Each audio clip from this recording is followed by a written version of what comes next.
Rick Morris from the FDH Lounge in Cleveland, as promised, on the Comcast Business Hotline right now. And I know he's a happy camper tonight. Hello, Rick Morris. How you doing, my friend? Welcome back to the show. Joe, thank you so much for having me on. It's always an honor to be on with you, but for this occasion, it's just really hard to put into words. It's so great to be here to try to represent the CLE in some small kind of way on your fine program. No, you're very kind, Rick. I got to tell you, I was thinking about you a lot the other night on Sunday as Golden State couldn't get away, could not get enough separation. Cleveland kept chipping away, and the three-point shot that was, LeBron got fouled on, makes the three, knocks down another three. Kyrie, the big shot. It just felt like it was Cleveland's time, and I know the parade's tomorrow, and first championship in 52 years. What's the atmosphere like in Cleveland, my friend? It is just delirium, and it's so hard to put into words in any kind of way that really kind of does it justice. The closest I can probably come is by saying that when you think back to all the heartbreaks that have happened over a period of time, and maybe some of it's prisoner of the moment because we don't remember those as well once they've faded, but it feels like you put all of them in a 55-gallon drum, and it's just the inverse of it because that's how great it is right now. And still disbelief, still a sense, because, again, that's what's defined this city and this city's sports lineage for the entirety of my lifetime and most people's lifetimes. So it's the greatest thing we can imagine sports-wise, and it still doesn't feel 100% real. I will tell you this, though. I'm going to take credit in some small way here, believe it or not. FDH Director of Research, Nate Noy, I have to give him a shout-out. He went to the Cavs Chinese New Year night celebration, got me a commemorative T-shirt. I never broke out the Cavs Chinese New Year shirt until Game 5. Wore it the last 3 games. Wow. Make of that what you will. So that was it. That was the key moment and the key turning point of that series when you broke out that shirt. Personally, I'm taking credit, Joe. My man, we're on with Rick Morris from the FDH Lounge in Cleveland. Certainly a very happy Rick Morris. The last time I talked to you, Rick, we talked about the drought, the 52-year drought. To me, this was so magnanimous in how it was accomplished. It was almost like the Boston Red Sox coming from 3 down to New York, hadn't won a series in 86 years, and they pull that off miraculously, and then they go on to win, and they win 2 more. Losing the first 2 games by 48 points, then finding themselves down 3-1 to the champs, a team who had lost 3 games at home all year, the 2-time MVP, only unanimous MVP ever, and hadn't lost 3 straight games all year, 73 wins. To do what they did, to me, it was despite LeBron being the greatest player, one of them to ever play, is one of the great upsets I've ever seen. Do you agree? Absolutely. And you were right a little while ago to give credit to Kyrie Irving as well, who is he was phenomenal. Him and Kevin Love are my favorite players on the team. They just give so much to it. Kyrie, I tell you what, it's going to be his team someday. I don't know when the handoff's going to be. I don't know if that time is in sight yet, but in a couple of years, he is going to be jockeying to be the best player in the league. We can see it already. The way that it went, I first had this sense a year ago when this team, so completely depleted by injuries, was up 2-1 against Golden State. And I said, I'm not prepared to say that this is the year because there's still so many obstacles, notwithstanding being up. But I said at the time to some of my friends, when it happens, it's going to be something spectacular. It's going to be something out of a great novel. It is not going to be anything that is just ho-hum. And again, the Red Sox had kind of put me in mind of that. I thought to myself, it's going to be something on par with what they did against the Yankees in 2004, and that's exactly what happened. And on a larger level, I think we've seen something, and it's easy to be prisoner of the moment again, as I said, sure, particularly where I am right now, but I don't think we'll ever see anything like this ever again. I don't think you'll ever see a city with 3 or more pro sports teams go 52 years without having something like this happen. I just don't think it'll ever happen again. I would tend to agree with you. I mean, and just the relief and the way it was done, and I know LeBron broke down, and to me it's got to be the most special of the 3 championships he's won, delivering on his promise, coming back to Cleveland. The storylines were endless, and I had D-Line him on. I think you referenced it, and she mentioned, in the last 10 years, only one top pick overall has led it, or helped the team win a championship. It was Kyrie, and the way he stepped up in Game 5.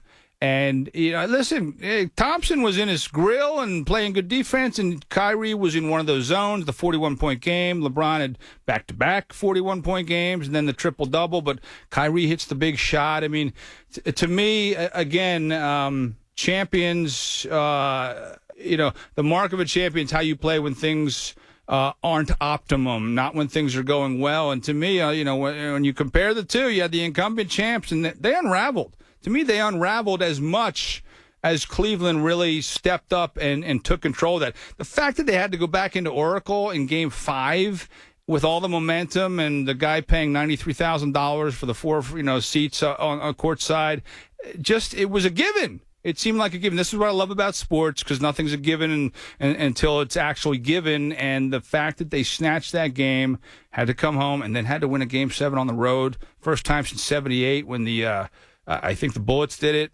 That's, to me, it had so many elements of a storybook ending and the way it should have ended for LeBron and ending the drought. To me, it's just, I know you said it doesn't seem real. To me, if I was a fan of Cleveland, and I like Cleveland, I didn't really have a real interest, except I just wanted to see the emotion and the drama. But again, I'd be beside myself right now if I was a Cleveland fan. It would seem almost worth it to get what they got delivered to them the other night after having to wait over half of a half a century. Absolutely. I mean, the only caveat to that is, I think for a lot of us, we've had one Game 7 since 1964 in the final round. That was the World Series in '97.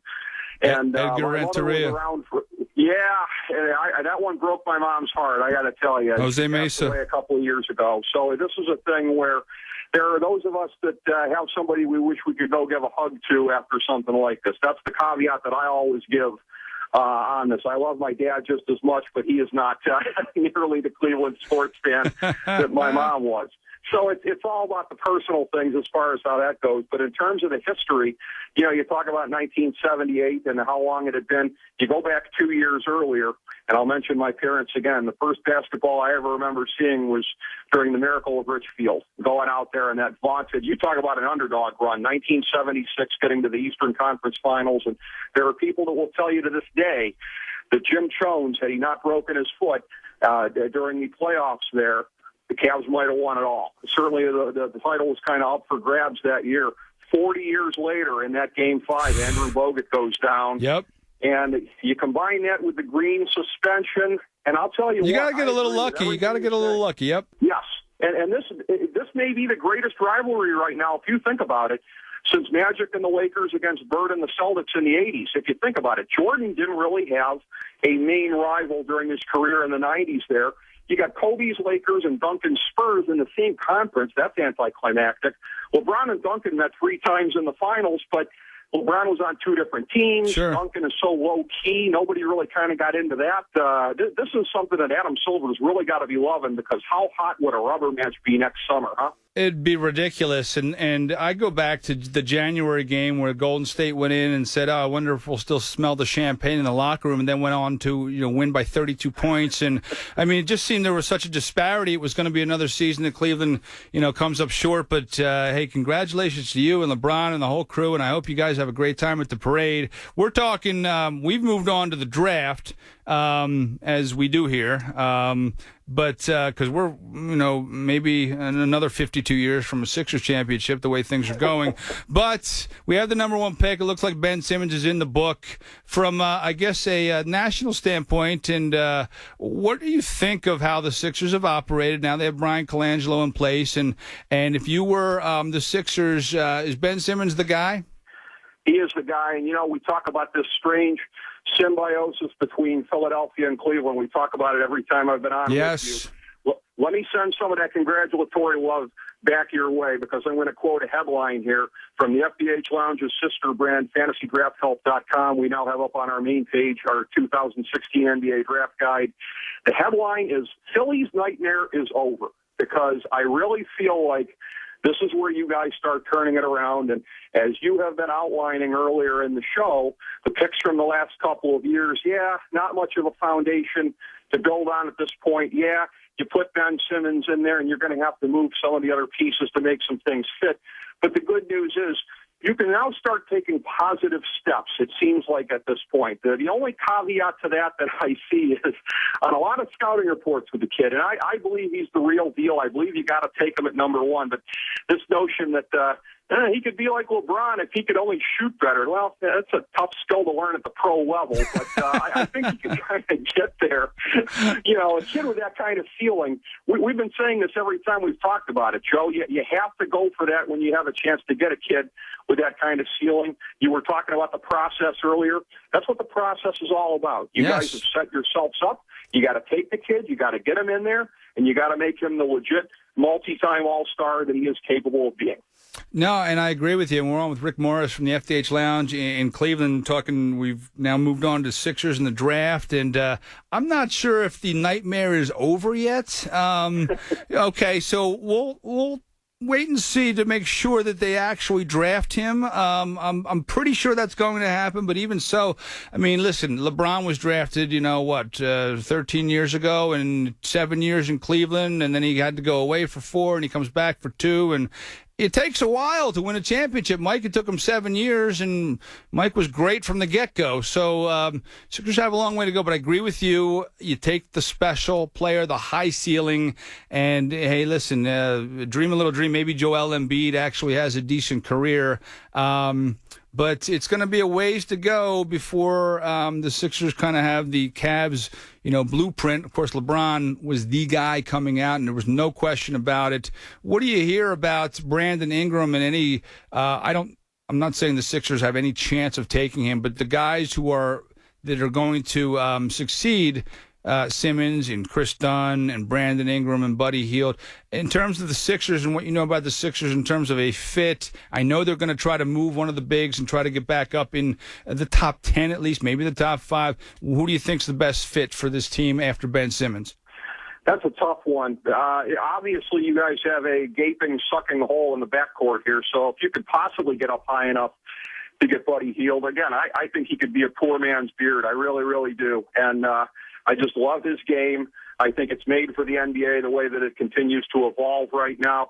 There's a lot of people that feel that Dragan Bender is going to be a very, very special talent, and Porzingis has kind of awakened the thought again of trying to find the next Dirk. But history has shown over the last 15 years that's always a very tough path to take, fraught with a lot of high-profile failures. Sure. You guys really can't afford that at this point. So, and you got enough guys in the front court. So, I think Buddy Hield fills a need. There's a thought that he could possibly drop, depending on who is going for need in there somewhere, but he would be your best possibility out of the bunch. Rick, I totally agree with you, and I appreciate the time as always. Enjoy the parade, my friend. We'll check in with you again soon. I'm so envious, but I am very proud of what LeBron did, and I'm happy for your Cleveland Cavaliers and your city, and I appreciate the time as always, my friend. Thank you so much, Joe. And the only advice that I'll give you is if Ben Simmons announces in 7 years from now the decision that he's leaving on TV, try to reserve judgment a little better than I did, because maybe that will pave the way to getting your Kyrie Irving. Just remember that. Hey, I appreciate the advice. So keep that in mind, Rick. Always a pleasure, my friend. Thanks, buddy. Always a pleasure. Enjoy the parade. All right, Rick Morris from the FDH Lounge in Cleveland. He's all jacked up for tomorrow's parade.